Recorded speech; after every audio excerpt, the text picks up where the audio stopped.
if I do about a 10-15 minute session on how we do releases, because they use two hands and we don't.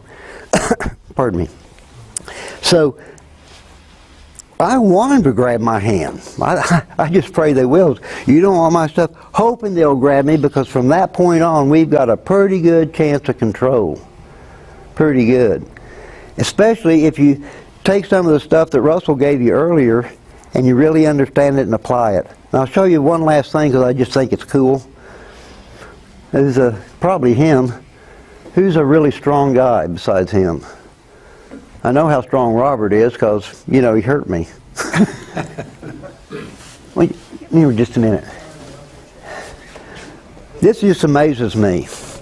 Now, Carl skirted on this, but he never really did a good explanation, at least in my thing. This thing he did in judo where he got you dancing like this, it's really the same thing, it just doesn't look like it. But if he grabs my hand, now he's a pretty strong guy, I can tell you right now, so don't let me do this, okay?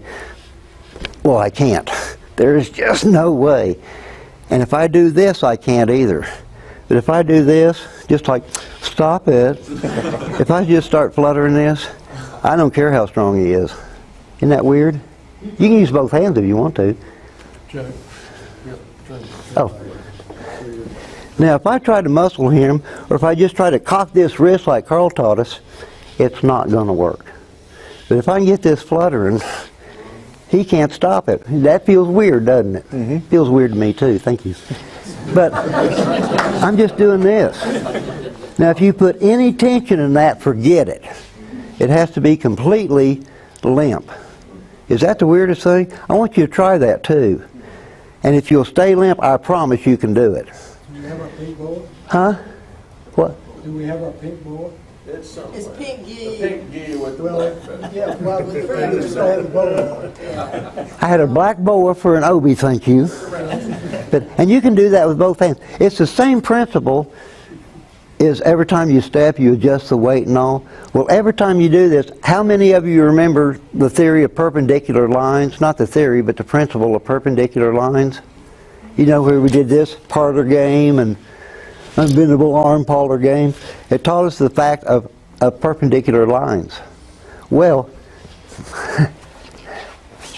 he's squeezing. That means he's got a line of force going this way from these fingers. See that? See that line of force? This is perpendicular to that line of force. Now, if I use any muscle, he can adjust every third of a second. I can't do this in less than a third of a second. I can do this in a half second, I'm sorry. I can do this in a third of a second. So he can't fight that perpendicular line, be really strong. He can't do anything with this. But if I do this, he can. Or if I do this, he can stop me every time. But if it's just fluttering, he's hitting a perpendicular line every third of a second. There's no way he can compensate for that. I think this is one of the neatest games because we have a gal, thank you, in our class. She's 49 years old, she's 90 pounds, and she's 5 feet tall. And we have a hardcore biker in the class too. And we used to have another hardcore biker that's like 6'3" and 260 pounds that benched 400 pounds. You can ask this guy, bench 400 pounds.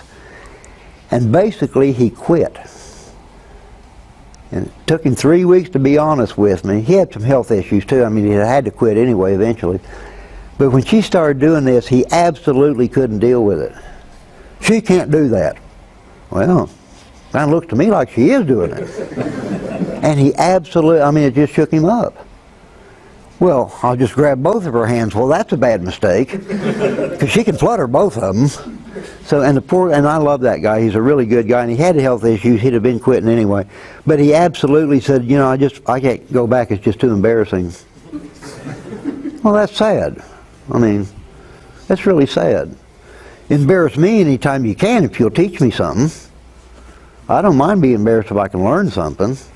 So, anyway, uke is the hardest thing you'll ever try to do, and the only thing I can suggest to teachers and instructors is take a principle and work on it for that class. Not the whole class. They got to have some other stuff too. Then once they get it, take another principle of uke and work on it that class. You know, maybe half the class, the rest of the time doing, you know, releases, the 17, 23, whatever you're going to do. But spend time every class, at least until they start developing and understanding, spend at least part of each class just devoted to uke. Because I guarantee you they'll learn the techniques, they'll learn the kata soon enough. They'll learn them much sooner and much truer if they truly have a decent uke. Because, as they say, for every action there's a opposite and real reaction. If you don't have an action, your reaction's just going to suck. I mean, if I just grab him and he does a release, he's never going to really develop anything. I'm sure as hell not going to develop anything. But he's not either. I'm cheating him. So you're enhancing your entire program if you'll start with uke, because that's the hardest thing you'll ever do. And it'll take them the longest. I've been doing this stuff. I started with Carl in 75. I started judo when I was 10. I'll be 72 next month. And I still can't claim I'm a very good uke, and I damn sure work at it. I think I'm a better normal uke, but I sure as hell don't think I'm a great one. Because every now and then they have to say, excuse me, teach, but you're doing this. Oh, damn it. Now I have to correct myself. And I want them to tell me when I'm messing up. A lot of instructors and teachers, well, you're the student, you don't tell me. Well, tell me anytime I'm messing up, because I don't claim to be no master. I just want to get better, and I want my students to get better, and they help me if they'll do that. So let them tell you when you're messing up. Don't take offense at it. Hell, you're a human being. So, any questions?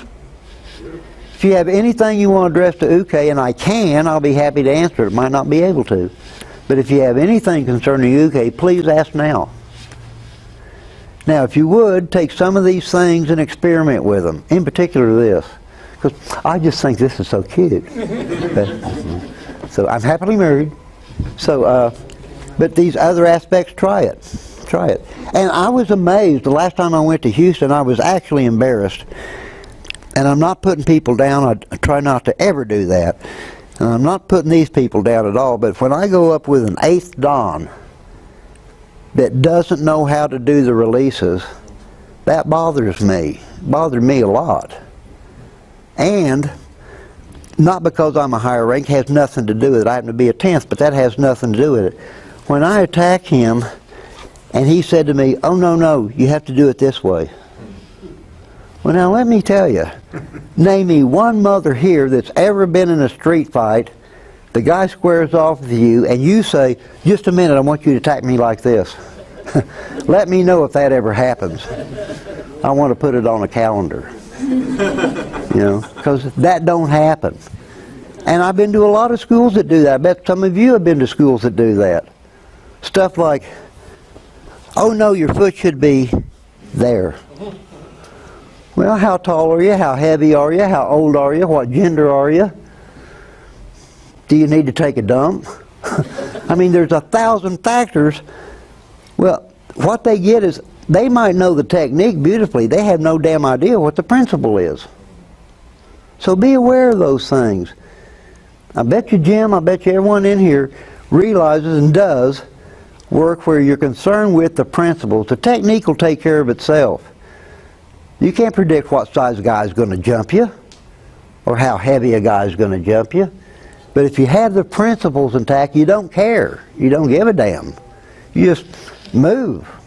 So try to mess with these things just a few minutes. Yeah? Could you speak for a minute about how to give a good attack on the releases? Sure I can. Let me for you. Now, a good attack in terms of kata is not a good attack. Let me repeat that.